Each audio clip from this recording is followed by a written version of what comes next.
Të lutem, mama, mos përmend. Ke godit shumë thellë tash. Unë e di si të në sa muaj.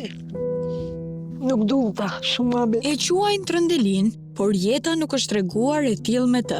Kalvari i saj i vuajtjeve nisi rreth 26 vite më parë, kur familja prej 5 antarësh mori një goditje të rëndë nga humbja e parakohshme e bashkëshortit, duke u detyruar të i bënte ballë jetës bashkë me 3 fëmijët ende të vegjël. 38 vjeçë kur ka dek bori. Si ishte, në atë mosh, me 3 fëmijë? Zoti e di dhe unë. Jetë një gjak, se jam një njeri që kam dhe gjak shumë. Dhuruse gjaku kam dhe 270 gjak. Një shumë e kena kalon jetën me lodhi, me sakrifica, me marrë borgje, me la borgje.